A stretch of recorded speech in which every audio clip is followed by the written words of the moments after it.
जी बढ़िया। नमस्कार सभी को। एक गज़ल के साथ मैं शुरुआत करना चाहूँगी, आप सबका साथ चाहूँगी।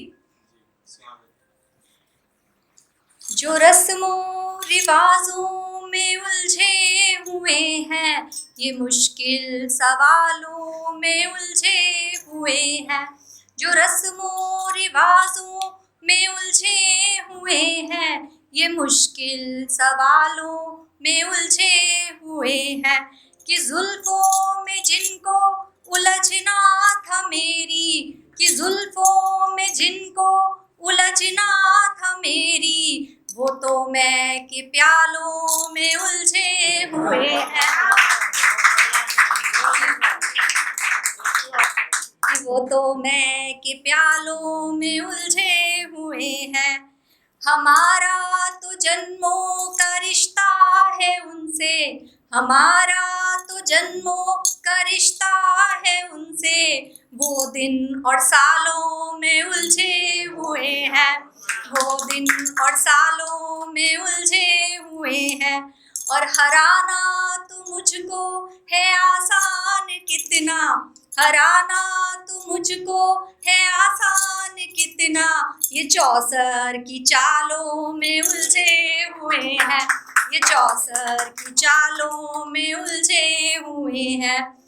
घरौंदा तो तिनकों से बन जाता ज्योति, घरौंदा तो तिनकों से बन जाता ज्योति, वो क्यों तख्त ताजों में उलझे हुए हैं, वो क्यों तख्त ताजों में उलझे हुए हैं। जो रस्मों रिवाजों में उलझे हुए हैं, ये मुश्किल सवालों में उलझे हुए हैं। एक मेरी उन्मुक्त कविता है जिसे 4-4 लाइनों से जोड़कर मैंने बनाया है। कोई भी लेखक होता है या कवि होता है तो वो अपने आसपास के वातावरण से ही लिखता है। या तो वो किसी बात से बहुत प्रभावित होता है या आहत होता है, तो उसी विषय पर वो लिखता है। तो मैं भी कुछ दिनों से किसी बात पर आहत हूँ, प्रभावित नहीं हूँ, आहत हूँ। तो उस विषय पर मैंने कुछ लिखने की कोशिश किया। हॉस्पिटल में थोड़े दिन पहले मैं एक लड़की से मिली। मैंने देखा कि वो घरेलू हिंसा का शिकार हुई थी अपने पति के द्वारा। तो उस बात से मैं बहुत आहत हूँ और ये देखकर कि वो शिकायत दर्ज करने के लिए भी तैयार नहीं थी।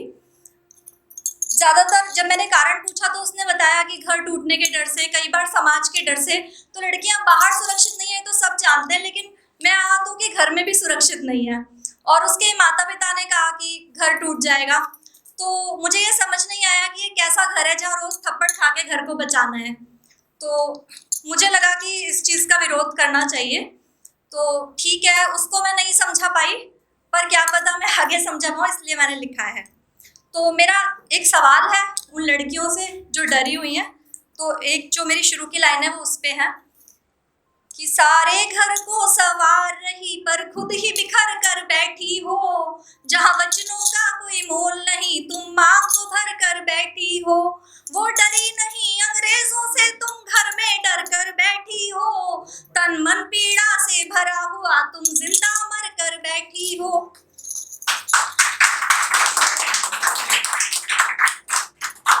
और विरोध करना क्यों जरूरी है? साथ में एक पुलिस कांस्टेबल थी जो महिला थी, तो वो भी ये कह रही थी कि घर में कभी कभार गलती हो जाती है, हमारे भी पति लगा देते हैं, कहता नॉर्मल सी बात है।